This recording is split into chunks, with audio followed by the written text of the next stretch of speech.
필승! 맞습니다. 혹시 실례가 안 되면 제가 마이크를 들고 좀 앞으로 나가도 괜찮으시겠습니까?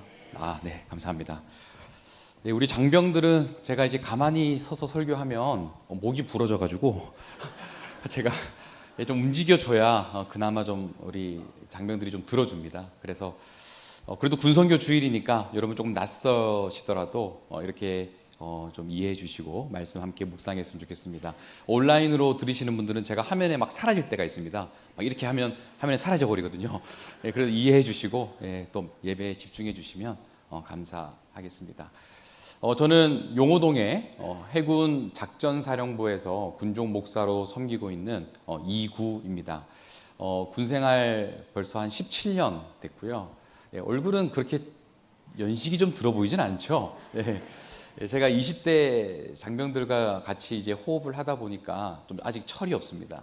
철이 없어서 좀 개구진 면도 좀 있고요. 아까 우리 이제 특송 해주신 우리 장로님 또 안수 집사님 이제 바다 막 이런 찬양하셨잖아요. 바다 위를 걷고 막 이런 찬양하실 때 마치 해군 목사 와서 또 그런 찬양 해주시는 것 같아서 되게 감사해서 2부 때도 불러주셨거든요. 근데 한 번 더 들으면서 같이 묵상하니까 되게 은혜가 되더라고요. 그래서 제가 작은 선물을 좀 드리려고 했었는데 2부 때 들은 설교니까 이제 사라지셨더라고요. 그래서 이게 딱 빼서 이렇게 하트 딱 드리려고 했는데 안 계셔가지고 제가 박수라도 보내주시면 좋을 것 같습니다. 저는 설교가 길지 않습니다. 우리 장병들은 길게 하면 금방 정신줄 놓기 때문에 여러분들 정신줄 놓으시기 전에 제가 아마 설교가 끝날 것 같고요. 대신 짧고 분명하게 하나님의 말씀을 함께 좀 묵상하는 시간을 가지려고 합니다. 오늘 저와 여러분들이 읽은 본문 어떻게 보면 왜 해군의 군종 목사가 이런 본문을 정했을까? 라고 생각하실 수도 있으실 텐데 큰 의미는 없습니다. 저도 고민을 좀 많이 했어요. 이왕이면 어떤 본문을 하나님 이제 정해서 같이 묵상하면 좋을까요? 이제 고민하다가 특별한 하나님의 계시가 없더라고요. 그래서 이 본문은 오늘 이제 제가 부산교회에서 우리 해군 부산교회에서 나누려고 했던 말씀이었습니다. 왜냐하면 저희는 지금 누가복음을 천천히 쭉 보고 있거든요. 그래서 순서대로 보다가 오늘 이 말씀을 그냥 나눠야겠다라고 해서 준비를 했고요.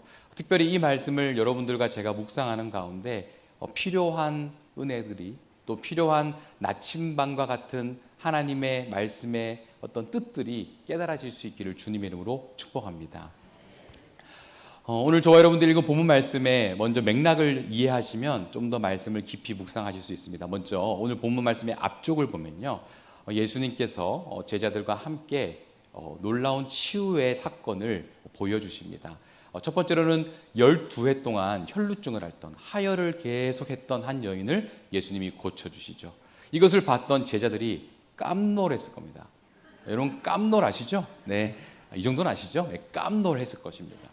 그리고 나서 예수님께서 해당장의 딸, 12살 된 딸, 야이로의 딸을 살리십니다. 죽었거든요. 근데 살리십니다. 이것은 모든 제자들이 보진 않고 그 옆에 베드로, 야고보, 요한이 봤어요. 그들도 깜놀했습니다. 죽었던 사람이 살아났네.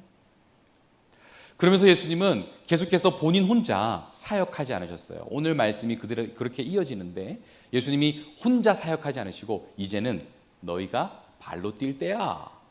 이런 의미를 가지고 제자들을 전도여행 보내십니다. 전도여행을 보내시면서 예수님이 지침을 주시죠. 어떤 지침을 주십니까? 지팡이 가져가지 마. 백팩 가져가지 마.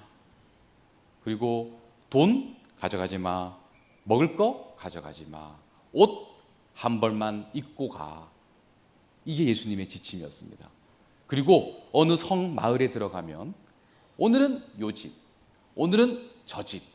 이렇게 자지 말고 한 집에서 쭉 머물면서 나올 때도 그 집에서 축복해주고 나와. 이게 예수님의 지침이었습니다. 여러분 MBTI 아십니까? 2부 때랑 비슷한 느낌이어서 패스. MBTI 얘기 안 하겠습니다. 아마 제자들은 이 이야기를 듣고 예수님이 왜 우리에게 이런 무계획적인 삶을 살라고 하시지? 라고 생각을 했을 수 있을 겁니다. 이거를 그냥 순종해야 돼, 말아야 돼? 믿음으로 나아갑니다. 해야 돼? 아니면 조금 더 준비를 해야 돼? 고민 엄청 했을 거예요. 제자들은 그런 가운데 예수님 말씀대로 지침대로 순종합니다. 놀라운 일이 일어납니다. 예수님의 말씀대로 제자들은 그곳에서 하나님 나라를 전파하면서 예수님 지침대로 했을 때 귀신이 나가고 또한 병을 고치는 놀라운 기적들을 경험하게 되죠. 이렇게 제자들이 놀라운 사역들을 예수님의 이름으로 펼쳐나갈 때 그 소문들이 조금씩 퍼져나가기 시작합니다. 그 소문을 듣고 있었던 한 권력자가 있었으니 이름은 바로 헤롯입니다. 우리 한번 따라해 보겠습니다. 헤롯. 해롱 아닙니다. 여러분 해롱 하시면 안 됩니다. 헤롯. 이 헤롯이 그 소문을 듣고 깜짝 놀랍니다. 도대체 뭔지? 무슨 소식이지? 그 옆에 있었던 한 신하가 세례 요한이 부활한 거 아닙니까? 또 그 옆에 있었던 한 신하가 엘리야가 부활했다는 소문도 들립니다. 옛 선지자가 살아났다고 합니다. 이런 이야기들을 들을 때 헤롯은 상당히 당황해하면서 생각합니다. 세례 요한은 내가 몇 해 전 분명히 목 베어 죽였는데 이게 도대체 무슨 일이지? 한번 만나봐야 되겠군. 여기까지가 오늘 저와 여러분들이 읽은 본문의 내용입니다. 반짝반짝 이해되시죠? 네. 이렇게 반짝반짝 하면 우리 애들은 근데 여러분들은 그러실 필요 없고 우리 여러분 장병이 아니시니까 우리 애들은 계속 졸기 때문에 이렇게 막 반짝반짝도 하고 해줘야 되는데 여기까지가 본문의 내용입니다. 이 내용을 통해서 저와 여러분들이 말씀을 좀 묵상해 볼 텐데요. 그냥 묵상하지 않고 저는 아무래도 군에 좀 오래 있다 보니까 설교가 좀 브리핑 같을 수 있어요. 여러분들에게 막 보고하는 것처럼 들리실 수 있는데 일단은 여러분들이 한번 쫓아서 묵상을 하시다 보면 거기서 하나님이 주시는 음성들이 있을 거라고 저는 확신합니다. 어떻게 묵상할 거냐? 먼저 오늘 본문을 가지고 우리가 질문을 좀 던져보려고 해요. 그 질문을 던져본 뒤에 우리가 살고 있는 세상 가운데 이 세상 속에 한번 질문을 던져보려고 합니다. 그리고 나서 다시 말씀으로 돌아와서 이 말씀이 우리에게 주시는 은혜들을 묵상해 보려고 합니다. 그리고 나서 말씀만 묵상으로 끝이 나는 게 아니라 그 말씀을 가지고 이번 한 주를 새로운 한 주를 어떻게 살아갈 것인지를 우리가 묵상해 보려고 합니다. 이 네 가지 단계를 가지고 우리 함께 말씀을 좀 생각해 보도록 하겠습니다. 제가 PPT를 좀 준비했는데요. 여러분 제가 이렇게 준비하면서 막 넘기면서 좋은데 우리 군교회는 마우스 포인터가 닿을 정도로 좀 좁은데 이 교회 너무 큰 것 같아요. 그래서 마우스 포인터가 안 달아서 제가 우리 방송실 분들과 이제 사인을 마쳤습니다. 제가 이렇게 중간에 계속 할 텐데 여러분 당황해하지 마시고 PPT 넘기라는 뜻이구나 라고 생각하시면 되겠습니다. 그러면 우리가 함께 오늘 본문 말씀에 질문을 던져보도록 하겠습니다. 이제 한 세 번째라 호흡이 아주 잘 맞습니다. 오늘 말씀을 통해서 우리는 첫 번째 질문을 던져봐야 되는데 의사인 누가는 이 병을 고치는 이 기록을 쭉 해나가면서 어떤 마음으로 기록했을까? 이 질문을 우리는 한번 던져봐야 될 것 같아요. 오늘 본 말씀 1절과 6절을 보면요. 병이 고쳐지는 역사들이 일어나거든요. 이야. 근데 여러분 누가는 직업이 뭘까요? 의사예요. 의사는 이성적인 사람이겠죠. 그리고 사람을 고치는 데 있어서는 전문가겠죠. 그런데 오늘 말씀에 보면 비전문가인 제자들, 특별히 어부 출신, 세리 출신 이런 사람들이 어떻게 해요? 병을 고쳐요. 이걸 누가 기록하고 있어요? 누가요? 누가가 기록하고 있는 거예요. 누가가 기록하고 있어요. 본인이 의사지만 비전문가가 사람을 고치고 귀신을 쫓아낸다는 것을 기록하는 이 심정이 어땠을까? 이런 질문을 한번 던져볼 필요가 있을 것 같아요. 또 두 번째로 우리가 오늘 말씀을 통해서 생각해 볼 질문이 있습니다. 왜 헤롯은 예수에 대해 호기심을 가지고 있었을까? 9절에 이런 말씀이 있습니다. 노란색만 한번 여러분 읽어보실까요? 시작.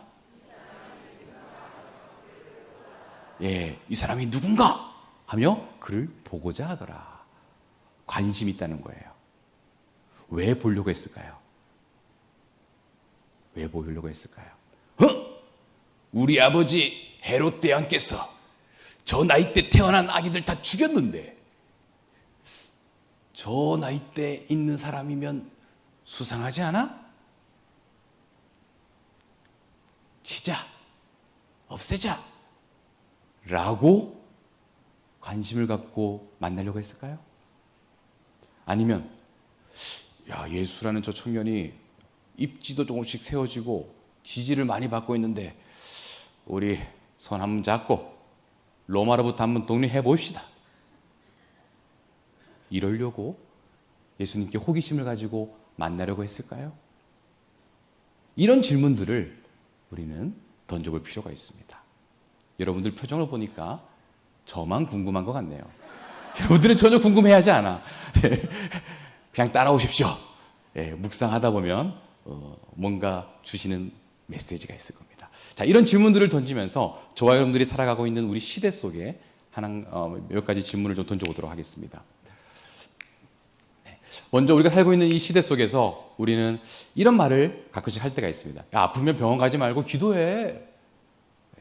좀 극단적인 예 같지만 아프면 병원 가지 말고 기도해 라고 말하거나 아니면 그렇게 내가 믿고 있는 기독교인들을 보게 됩니다. 여러분들은 이미 잘 아실 거예요. 이게 뭔가 좀 치우쳐 있는 신앙이고 뭔가 건강하지 못한 신앙의 색깔을 갖고 있다는 것을 아실 겁니다. 근데 이것을 또 다르게 표현하면 뭘까요? 자기 틀에 하나님을 가두는 거죠. 하나님이라면 내가 병원 안 가고 기도하면 낫게 해주실 거야. 안 해주시면 하나님 아니지. 막 이런 식으로 자기의 틀 안에 하나님을 가두어 버리는 거죠. 이런 기독교인의 모습을 가진 함정에 빠져 있는 그리스도인들을 우리는 이 세상 속에서 만나게 됩니다. 저는 해군에서 이제 근무를 하다 보니까 제가 군함을 타고 대서양을 건널 때가 있었어요. 여러분 대서양이 좀 큽니다. 근데 대서양을 쭉 건너다가 이 기상을 늘 체크하거든요. 이제 바다에 있다 보니까. 근데 딱 내일부터 한 8일 정도 기상이 너무 안 좋은 것 같은 거예요. 그러니까 이제 함장님이 교회 안 다니시는데 저한테 기도하면 기상이 좋아질 거니까 기도해 달래요. 그분은 믿음이 있었던 것 같은데 저는 믿음이 없었어요. 내가 어떡하지? 기도해도 안 될 것 같은데 기상이 더 정확할 것 같은데 어떡하지? 그래도 믿음으로 기도하는 거죠. 기도 열심히 해주고 함장님 손 붙잡고 기도하고 너무 안 좋았어요. 날씨가. 파도가 8m까지 쳤어요. 여러분 8m가 높아 보이지 않으시지만 배에 있으면요 하늘 봤다가 바다 봤다가 이렇게 가거든요. 그때는 밥도 안 먹고 모든 사람이 그냥 다 누워 있어요. 이제 함 조함하는 사람 빼고 그런 시기를 맞이했죠. 그때 제가 어떻게 설교했는지 아십니까? 예수님이 배에 타도 풍랑이 일었습니다. 풍랑이 인다고 예수님이 없는 게 아닙니다. 풍랑 속에 하나님의 뜻이 있을 겁니다. 이런 식으로 어떻게든 예수님을 변호하기 위해서 이 풍랑 8m 파도를 주신 하나님을 어떻게든 변호하려고 제가 설교를 했던 기억이 있습니다. 근데 그때 조금 비아냥거리듯이 저한테 얘기한 사람이 있어요. 아유, 목사님 기도해도 안 되네. 이런 비아냥을 들으니까 얼마나 제가 속이 상하겠습니까? 근데 그 사람은 어떤 생각하는 거예요? 이런 틀 안에 하나님을 가둬놓고 하나님은 풍랑 잔잔하게 해야 진짜 우리를 사랑하시는 거지. 이런 식으로 자기 틀 안에 하나님을 가둬버리는 거죠. 이런 함정들, 이런 실수들을 믿는 사람이나 믿지 않는 사람이나 하게 되는 것 같습니다. 이런 시대 속에서 또 우리는 호기심에서 멈추는 사람들을 우리 가운데 많이 보게 됩니다. 여러분 다이어트 다들 좀 하시죠? 여러분들 얼굴 보니까 다이어트 다들 하시는 분들이네요. 근데 우리는 이미 위기를 넘어섰죠. 위기를 잘 통과했습니다. 추석 연휴 잘 보내셨죠? 많이 길었습니다. 잘 넘어갔습니다. 그런데 여러분 또 우리에겐 10월 첫 주, 갑자기 10월 1일이 임시 공휴일이 됐네요. 여러분들은 안 쉬는 것 같습니다. 얼굴 보니까. 저는 쉽니다. 국군의 날 쉰 적이 없었는데 쉽니다. 근데 그날만 쉬면 좋은데 또 그 다음 날 하늘이 열립니다. 와, 계속 먹어야 됩니다. 쉬는데 뭐 합니까? 계속 먹죠. 우리가 아무리 다이어트 하려고 그래도 해야지 하면서도 실행에 옮기지 못하는 경우가 많이 있죠. 여러분 요즘 우리 수병들 고지혈증 걸린 애들이 되게 많아요. 옛날에는 애들이 버짐이 있었거든요. 요즘은 고지혈증이 걸린 애들이 많아요. 그래서 애들이 약을 먹어요. 고지혈증 약을. 저도 안 먹는데. 근데 너무 신기하지 않습니까? 얘들이 잘 안 움직이는 거죠. 여러분 그렇다고 우리 국방이 약해질 건 없습니다. 그래도 할 건 다 합니다. 그냥 걔들만 고지혈증 걸린 거예요. 근데 가만히 보면 운동을 하려고 해도 그냥 호기심에만 그래 해야지 하고 멈춰버리는 거죠. 이런 일들이 우리 이 세상 속에 너무나 많이 일어나고 있죠. 신앙생활도 마찬가지인 것 같습니다. 해볼까 하고 안 하는 거죠. 목사님이 교회 무슨 행사 집회가 있다는데 가볼까 하고 몸이 움직이려다가 온라인으로 그냥 멈춰버리는 거죠. 호기심에서 그냥 멈추는 사람들이 너무나 많이 있는 시대를 살아가고 있습니다. 오늘 말씀 속에 헤롯이 그래요. 헤롯이 그래요. 여러분 헤롯이 호기심을 갖고 있다가 그 호기심에 멈춰 서 있거든요. 만약에 헤롯이 조금만 더 나아갔다면 어떤 일이 일어났을까? 누가복음 8장 3절에 보면 헤롯 주변에 이런 사람이 있었습니다. 우리 한번 분봉왕 헤롯 점점 뒤에 있는 부분만 읽어볼게요. 졸음 방지용으로 시작. 구사의 아내 요한나. 누가복음 8장을 보면 예수님을 도왔던 여인들의 이름이 나옵니다. 근데 그 여인들 중에 아주 특이한 이력을 가진 여인이 있어요. 누구예요? 헤롯의 청지기 구사의 아내 요한나. 이건 뭘 의미합니까? 헤롯 주변에 예수를 잘 믿는 사람들이 있었다는 거예요. 상상해 봅니다. 만약에 헤롯이 그 호기심에서만 멈추지 않고 뭔가 액션을 취했다면 저는 요한나가 가만히 있지 않았을 거라고 생각해요. 구사와 함께 뭔가 행동을 취하지 않았을까요? 헤롯이 예수님을 좀 믿을 수 있도록, 예수님을 알아갈 수 있도록 행동을 취하지 않았을까요? 하지만 오늘 본문 말씀에 헤롯은 그가 누군가 그를 보고자 하더라. 이걸로 끝이 납니다. 이런 시대 속에서 우리가 살아가고 있죠. 그런 가운데 우리가 오늘 우리에게 주시는 은혜들을, 말씀의 은혜들을 생각해 보려고 합니다. 1절 말씀 우리 한번 읽어보겠습니다. 여기 적혀 있는 것만요. 점점점이 있지만 그냥 쭉 읽어보시면 되겠습니다. 가로는 빼셔도 됩니다. 시작. 예수께서 모든 귀신을 제어하며 병을 고치는 능력과 권위를 주시고 아멘. 여러분 오늘 본 말씀의 1절이 되게 중요한 표현입니다. 제자들에게 예수님이 능력과 권위를 주셨대요. 여기서 능력, 두나미스, 헬라어로 두나미스라 그러는데 이것은 사람이 사람에게 주는 능력, 도움을 이야기하는 것이 아니라 위로부터 오는 능력을 의미합니다. 그리고 권위, 권세를 주셨대요. 누가 주셨대요? 예수께서. 중요한 표현입니다. 예수께서 주셨어요. 제자들은 비전문가예요. 사람을 고칠 수 있는 몸에 대한, 신체에 대한 그런 지식을 갖고 있지 않았어요. 하지만 예수께서 능력과 권위를 주셔서 제자들이 놀라운 기적을 베푼 거죠. 이것을 통해서 우리는 한 가지 예수님의 의도를 깨닫게 됩니다. 바로 이 땅에서 하나님 나라를 어떻게 살아가야 될지를 이 제자들의 모습을 통해 힌트로 보여주신 거예요. 여러분, 저와 여러분들이 살고 있는 이 세상은요, 어그러져 있어요. 이 세상이 과연 유토피아가 올까요? 어떤 사람들은 이야기해요. 똑같이 모든 재산을 공평하게 나누면 유토피아가 올 거야. 우리는 이런 사상을 가진 사람들을 봤어요. 또 그 사상으로 나라를 이끌어갔던 사람들도 봤어요. 하지만 우리는 알죠. 그런 나라는 오지 않는다고. 그렇다고 자본주의, 우리가 살고 있는 이 세상도 완전하지 않아요. 세상은 어그러져 있어요. 왜요? 죄의 본성을 가진 사람들이 살아가고 있기 때문에 그래요. 그때의 모습이나 이때의 모습이나 지금이나 비슷하게 세상은 어그러져 있어요.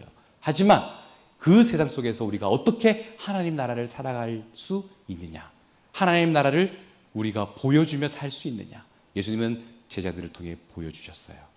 세상은 이야기해요. 돈이 우리에게 능력과 권위를 준다. 명예와 권력이 우리에게 능력과 권위를 준다. 라고 세상은 계속해서 우리에게 거짓말해요. 하지만 예수님은 제자들을 통해 우리에게, 이 시대를 사는 우리에게 보여주셨어요. 예수의 이름에 능력과 권위가 있고 그 예수의 이름으로 사는 것이 이 땅에서 하나님 나라를 살아내는 길이야. 이것이 오늘 우리에게 주시는 첫 번째 메시지, 은혜예요. 또 두 번째로 우리가 오늘 말씀을 통해 봐야 될 부분이 있어요. 5절에 나와 있는 말씀인데요. 우리 한번 읽어볼까요? 5절 여기 나와 있는 것만요. 시작. 너희를 영접지 아니하거든. 누구든지 너희를 영접지 아니하거든. 발에 먼지 떨어내고 그냥 가. 이런 표현이죠. 누구든지. 여러분, 이 누구든지는 어떤 의미가 있을까요? 복음은 누구든지 전해져야 된다. 누구든지 모두에게 전해져야 돼 라는 것을 전제로 한 표현이에요.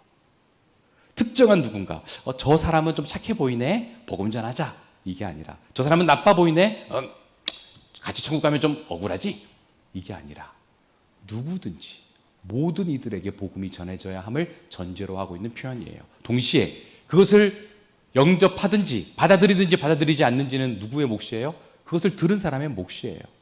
모든 사람에게 복음은 전해져야 함을 오늘 이 본문 말씀은 보여주고 있어요. 예수님은 이것을 비유로도 이야기해 주셨습니다. 어떤 비유입니까? 4가지 땅 비유. 여러분, 농부가 씨를 뿌려요. 근데 여러분, 어떤 농부가 씨를 길가에 뿌리고 가시 떨기 위해 뿌리는 그런 농부가 있습니까? 그런 농부가 있다면 이윤을 얻지 않겠다는 뜻 아니겠습니까? 근데 성경에 나오는 농부는 어떻게 뿌리죠? 모든 땅에 막 뿌립니다. 왜요? 복음이 모든 사람에게 전해져야 함을 이야기해 주고 있는 부분이죠. 복음이 모든 사람에게 열려 있다는 것을 말해주는 본문입니다. 그러면서 9절은 어떤 반응을 헤롯이 보입니까? 이 사람이 누군가 하며 그를 보고자 하더라. 헤롯은 그 예수님의 소식을 들으면서 반응하고 있는 거예요. 예, 좀 더 나가지 못했지만 그래도 반응하고 있어요. 저는 아쉬움이 있어요. 만약 여기서 헤롯이 좀 더 한 걸음 나아갈 수 있었다면 역사는 바뀌었을 텐데. 또 하나님한테 좀 아쉬움이 있어요. 하나님, 그냥 헤롯 뒤집으셔서 내가 좀 강권적으로 좀 역사해야겠다. 헤롯! 이렇게 하셔가지고 헤롯이 그냥 뒤집어져서 막 병 걸렸다가 다시 낫고 이래서 예수님은 하나님의 아들이십니다라고 고백하면서 돌아왔다면 그 헤롯 덕분에 다시금 많은 사람들이 예수를 믿지 않았을까라는 생각도 해봐요. 그런데 하나님은 그런 로봇을 조종하듯이 사람을 이끌어가지 않으세요. 여기서 우리는 뭘 발견할 수 있어요? 예, 하나님이 인격적이시라는 것을 볼 수 있어요. 헤롯은 나중에 언제 반응합니까? 23장 8절에 가면 헤롯은 뒤늦게 조금 반응해요. 그런데 그 반응의 마음이 조금 불순해요. 우리 한번 읽어볼까요? 시작.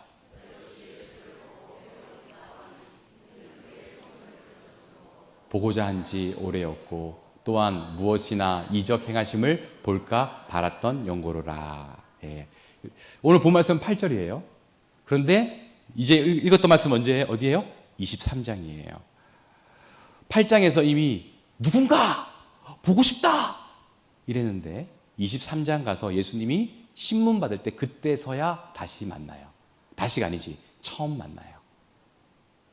그래서 그런 걸 가만히 보면 헤롯의 반응이 너무 늦었어요. 만약 조금만 빨리 만났더라면 헤롯의 인생이 달라졌지 않았을까요? 또 헤롯의 아까 말씀 보면 의도도 좀 불순해요. 예수님을 만났을 때 어떤 마음으로 만나려고 해요? 이적을 좀 보여줘봐. 쇼를 좀 한번 보여줘봐.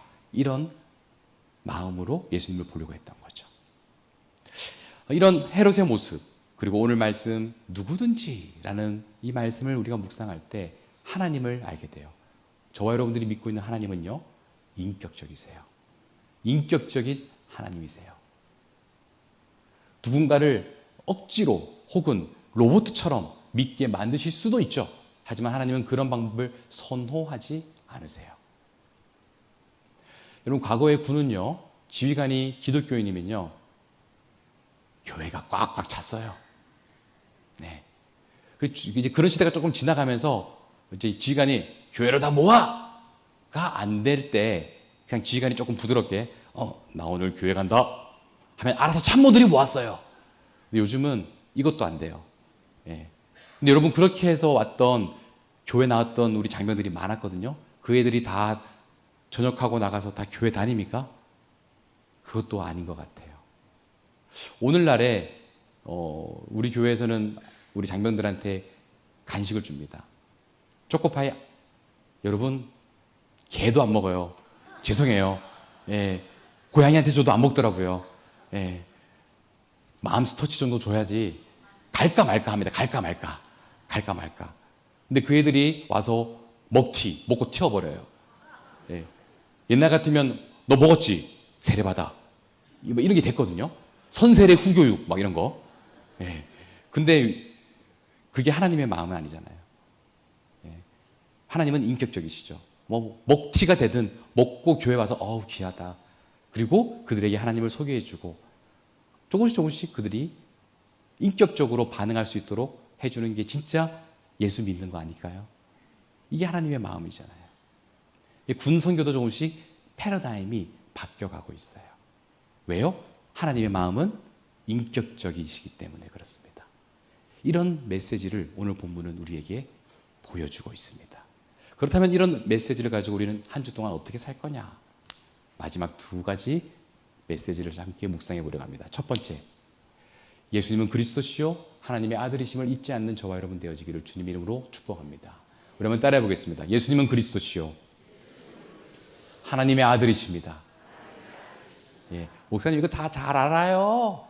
아는 것과 이것을 살아내는 것은 다르죠. 여러분 9장 20절에 이런 말씀이 나옵니다.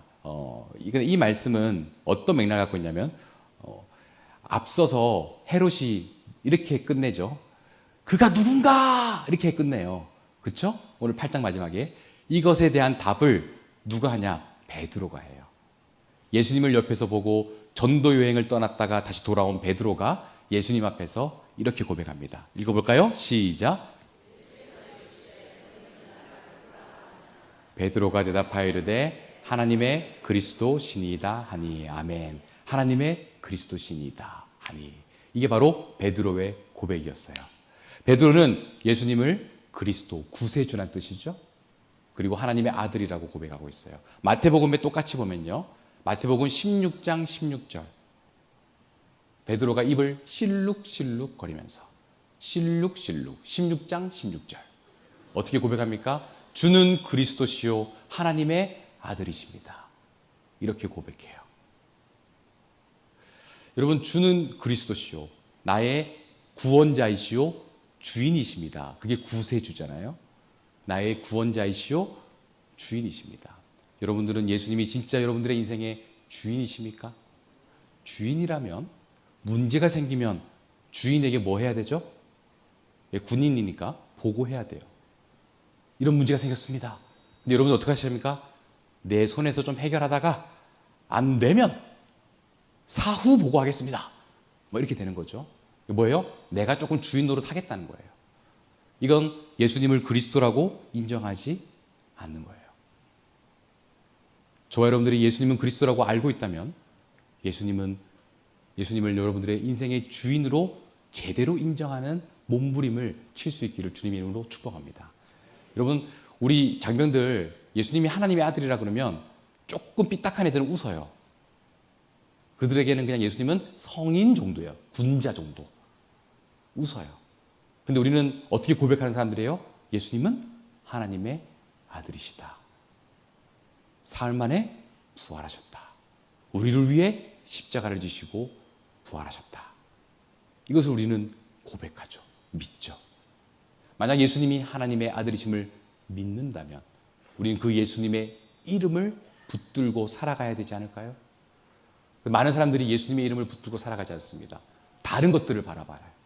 돈, 권력, 명예, 불확실한 미래 앞에서 뭔가 움츠려들고 당당하지 못한 채 살아가고 있는 거죠. 이번 새로운 한 주 저와 여러분들의 삶 속에서 예수님은 그리스도이십니다. 하나님의 아들이십니다. 라는 그 고백에 걸맞는 삶을 살아내는 저와 여러분 되어지기를 주님의 이름으로 축복합니다. 두 번째로 우리가 또 기억해야 될 메시지가 있습니다. 삶 속에서의 영적 호기심에 반응해 보는 겁니다. 우리 한번 따라해 볼까요? 삶 속에서의 영적 호기심에 반응해 봅시다. 예, 오늘 본 말씀 3절 말씀 우리 한번 읽어보겠습니다. 시작. 아무것도 가지지 말라. 지팡이나 배낭이나 양식이나 돈이나 두벌 옷을 가지지 말며. 여러분, 이 이야기를 들었을 때 어떤 생각이 들었을까요? 제자들은 쉽게 실행하기 어려웠을 것입니다. 아무것도 준비하지 말라고 하니까요. 얼마나 힘들었을까요? 그러면서 호기심도 있었을 거예요. 해볼까? 하지 말까? 해볼까? 막 이런 생각도 했겠죠. 근데 결국 했죠. 했더니 어떤 일이 일어납니까? 병이 고쳐지고 귀신이 쫓아나가는 놀라운 일들이 일어나게 됩니다. 여러분들 안에 성령님이 계십니다. 이것을 믿으시기 바랍니다. 예수를 믿고 난 이후부터 우리 안에 계신 성령님이 우리에게 계속해서 뭔가 우리의 영혼과 마음을 주장하시는 때가 있어요. 처음에는 어떤 거예요? 죄에 대한 민감성이 생기죠. 또 살아가다 보면 계속해서 우리에게 뭔가 눈에 보이게도 하시고 호기심을 갖게 하십니다. 진짜 그리스도인들은 이러한 성령의 이끄심에 반응해 보는 거예요. 반응할 수 있다면 거기서부터 하나님이 길들을 열어주시는 거죠. 문들을 열어주시는 거죠. 놀라운 체험들을 하게 하시는 거죠. 아, 저 집사님 내가 조금 불편한데, 나랑 좀 안 맞는데, 할까 말까? 할까? 한번 해보는 거예요. 아, 목사님이 성경 공부하라 그러는데, 아, 뭔가 하고 싶긴 한데 멤버가 마음에 안 드는데, 막 이런 고민 들 때 해보는 거예요. 이런 호기심 있을 때 도전해 보는 거예요. 그때 하나님은 놀랍게 여러분들의 삶을 이끌어 가실 것입니다. 여러분, 희한한데 우리 이제 동네 중앙교회 기독교 선교 박물관이 있는 거 아시죠? 제가 이것 아까 광고 때문에 광고하는 거 절대 아닙니다. 제가 부산에 작년 12월에 왔는데 우리 장병들 좀 기독교 탐방할 게 뭐가 있을까 막 검색하다가 이 박물관을 봤어요. 그래서 갈까 말까 고민 많이 했어요. 한 교회에서 박물관을 하다니 좀 볼 게 있을까라는 그런 의구심도 들지 않을까요? 여러분들은 안 들겠지만 죄송합니다. 저는 조금 의심했어요. 뭐 단체에서 하는 것도 아니고 한 교회에서 박물관을 하는데 괜히 갔다가 거기도 민폐 끼치고 이러는 거 아닐까 막 고민했었거든요. 그러다가 가봤어요. 우리 장병들 데리고 왔거든요. 너무 좋았어요. 그 설명해 주시는 분이 저보다 성경의 역사를 더 많이 알고 계시더라고요. 잘 들었어요. 또 우리 애들 거기서 풍금도 치고 왔거든요. 근데 중요한 건 거기 믿지 않는 애들도 있었는데 거기서 애들이 기독교가 이렇게 우리나라에 선한 영향을 끼쳤군요 라고 고백하는 애들이 있었어요. 영적 호기심에 저도 한번 애들 데리고 가봤는데 그 결과 하나님이 놀라운 일들을 펼쳐주신 거죠. 여러분들의 삶에도 이러한 일들이 동일하게 일어날 것이라고 확신합니다. 이번 한 주 영적 호기심이 생길 때 반응하십시오. 그리고 한 걸음 한 걸음 내디디며 뚜벅뚜벅 걸어갈 때 여러분들의 삶에 하나님의 놀라운 인도하심이 있으실 것입니다. 말씀을 정리하겠습니다. 여러분, 예수님은 그리스도시요 하나님의 아들이심을 믿고 행함을 통해 여러분들의 삶에 놀라운 간증들을 만들어 나가는 은혜가 있기를 주님의 이름으로 축복합니다. 이뿐만 아니라 여러분들의 삶의 자리에서 항상 영적 호기심을 주시는 성령님의 인도하심에 반응하면서 내 삶에도 이런 간증들이 생겨날 수 있구나라고 하는 새로운 한 주 되어지시기를 주님의 이름으로 축복합니다. 기도하겠습니다. 하나님, 우리 동네 중앙교회 믿음의 가족 한 분 한 분들이 피곤하고 지친 몸을 이끌고 주일 예배 나와 하나님을 높여드리고 말씀을 묵상하고 새로운 한 주를 본격적으로 시작합니다. 무엇보다 이들의 심령 속에 늘 예수님은 그리스도이시고 하나님의 아들이심을 인정하는 믿음의 고백과 몸부림이 있도록 이끌어 주시옵소서. 또한 삶 속에서 성령님이 주시는 영적 호기심에 반응하며 한 걸음 내디뎌 나갈 때마다 놀라운 하나님의 동행하심을 경험하는 믿음의 가족들 되도록 역사하여 주옵소서. 예수 그리스도의 이름으로 기도하옵나이다. 아멘.